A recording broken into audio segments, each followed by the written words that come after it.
राज्यामध्ये ठिकठिकाणी बिबट्याची दहशत आपण बघतोय आणि त्या अनुषंगाने नागरिक काही ठिकाणी भयभीत झालेले आहेत, दास्तावलेले आहेत। आणि याच वेळी आता वनमंत्र्यांनी एक निर्णय घेतलेला आहे आणि त्या संदर्भात पावलं टाकण्याच्या दृष्टीनेही आता बघायला मिळतात। याचं कारण मोठ्या प्रमाणात नागरिकांमध्ये असलेली भीती। नरभक्षक बिबट्यांवर नियंत्रण मिळवण्यासाठी ठिकठिकाणी आंदोलन होत आहे। त्याच पार्श्वभूमीवर वनमंत्री नाईकांनी हा मोठा निर्णय घेतलाय। वन विभागाची पथकं आम्ही वाढवतोय, लवकरात लवकर बिबट्यांना पकडण्याचा वन विभागाचा प्रयत्न असेल असं गणेश नाईक म्हणतात। तर वाढत्या बिबट्यांसंदर्भात लवकर बैठकीचं आयोजन करू असंही मुख्यमंत्री फडणवीसांनी सांगितलंय।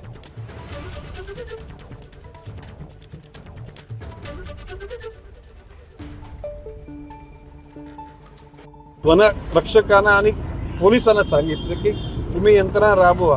जो नरभक्षक जर बिबट्या त्या ठिकाणी आला तर त्याला शूट ॲट सेट त्या ठिकाणी करून टाकायचं। मी बोललेलं आहे, गांभीर्याने बोललोय। आणि सर्वच बिबटे का हल्ला करणारे नाहीत, परंतु खात्री झाली की हाच तो बिबट्या आहे तर त्याच्यावर शक्यतो त्याला जे बेहोश करून त्याला पकडा, स्थलांतरित करा। पण तो जर कंट्रोलमध्ये येणार नसेल तर त्याचा निश्चितपणे त्या पद्धतीची कारवाई करा।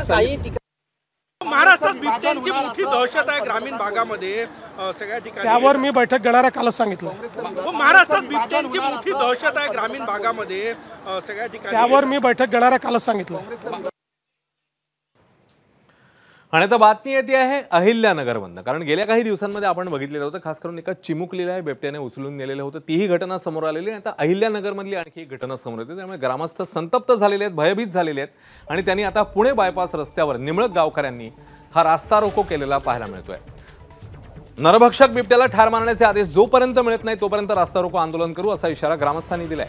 3 दिवसांपूर्वी खारेकर्जुने गावात 5 वर्षांच्या मुलीचा बिबट्याच्या हल्ल्यात मृत्यू झाला होता। ही घटना ताजी असतानाच इसकळ गावातल्या 9 वर्षीय मुलावर बिबट्याने हल्ला केलाय, तर त्यामुळे ग्रामस्थांमध्ये भीतीचं वातावरण आहे। तात्काळ बिबट्याला ठार मारण्याचे आदेश द्यावेत अशी मागणी आता ग्रामस्थ करत आहेत।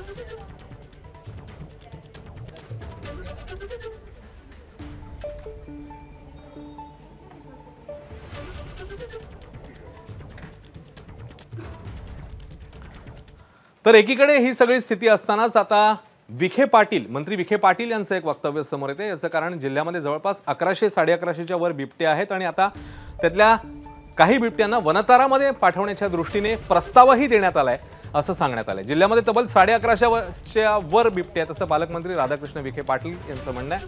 तर 200 बिबट्यांना वनतारा प्रकल्पात देण्याचा प्रस्ताव शासनाकडे पाठवलाय अशी माहिती देण्यात आली आहे। बिबट्या शेड्यूल 1 मध्ये आहे, त्यामुळे ठार करता येत नाही। बिबट्याचा समावेश शेड्यूल 1 मधनं काढण्यासाठी केंद्र सरकारकडे मागणी करण्यात आली असल्याची माहिती त्यांनी दिलेली आहे।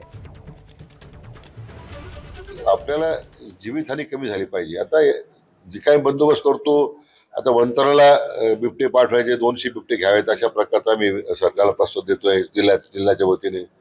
पण संख्या जर 2000 पर्यंत गेली, त्यात मुद्दा काय की आमच्या रेकॉर्डात 1100-1200 दिसते, पण ती माझं 2000 असली पाहिजे। आता काही गाव पातळीवर त्या ज्या काही समित्या करायच्या असतात तर त्या समित्या करण्याची गरज आहे आता। परंतु मी सांगितल्याप्रमाणे हे जे रक्कम दिली यातून तातडीनं उपाययोजना होतील अशी अपेक्षा आहे। तर बिबट्याला चाप लावण्यासंदर्भात, त्याला लगाम घालण्यासंदर्भात, रोखण्यासंदर्भात ही कायदेशीर अडचण नेमकी काय आहे जाणून घेऊया। वन्यजीव संरक्षण अधिनियम 1972 नुसार काही प्राणी आणि पक्ष्यांना संरक्षण देण्यात आले। वाघ, सिंह, बिबट्या, हत्ती, गेंडा आणि मगर या प्राण्यांना संरक्षण आहे।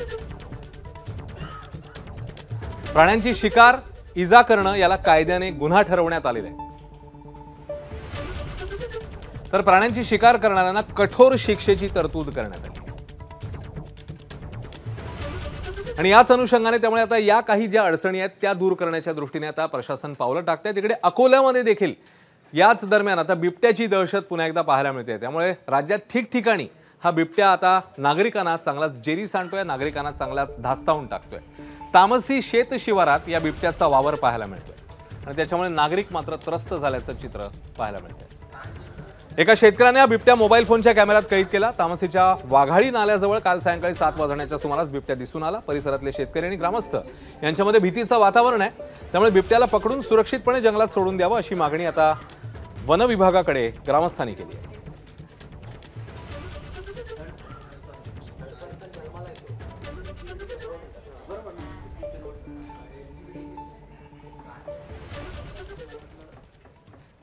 आपण काल बघितलं होतं नाशिकमध्ये देखील बिबट्याने ज्या पद्धतीने अक्षरशः धुमाकूळ घातलेला होता आणि नागरिक तिकडे देखील त्यामुळे काहीसे भीतीने जे आहेत ते त्रस्त झालेले बघायला मिळालेले. तर त्याचं आता फुटेजही एक समोर आलेलं आहे. CCTV हा समोर आला आणि त्याच्यावरून आपल्याला परिस्थितीचा अंदाज येऊ शकतो. नाशिकच्या महात्मा नगर भागामध्ये बिबट्याने काल धुमाकूळ घातलेल्या 2-2.5 तासांच्या अथक प्रयत्नानंतर बिबट्याला जेरबंद करण्यात आलं. या बिबट्याने काल अनेक जणांवर हल्ला केल्याचं पाहायला मिळालं आणि त्याच्यामुळे काही व्यक्ती जखमी देखील झालेल्या होत्या.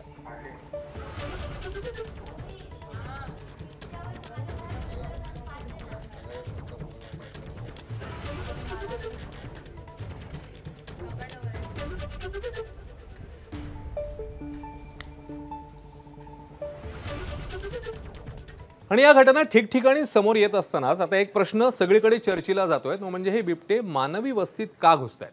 बघूया. तर बिबट्यांचं जीवनचक्र बदललेलं आहे, हा पहिला मुद्दा. मूळ अधिवास हक्काचं जंगल कमी होत आहे. पाण्याचे साठे आटतायत, त्यामुळे साहजिकच पाण्याच्या शोधार्थ हे बिबटे मग बाहेर पडतात आणि ते मानवी वस्तीत येतात. शिकार मिळणं दिवसेंदिवस कठीण होते, हाही एक मुद्दा आहे. हेही एक कारण आहे की ज्याच्यामुळे बिबटे मानवी अधिवासामध्ये येताना बघायला मिळतात. वाढत्या बांधकामांमुळे जंगल आणि सिमेंटची जंगलं यातलं अंतर कमी होते.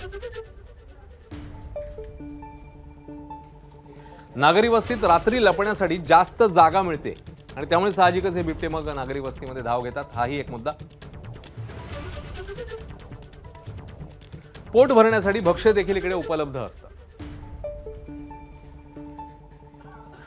या सगळ्या गोष्टी समोर येतात आणि त्यामुळे आता या बिबट्यांना चाप लावण्याच्या दृष्टीने शासन कशा प्रकारे पावलं टाकतं येणाऱ्या काळामध्ये पाहणं महत्त्वाचं. एबीपी माझा, उघडा डोळे बघा नीट.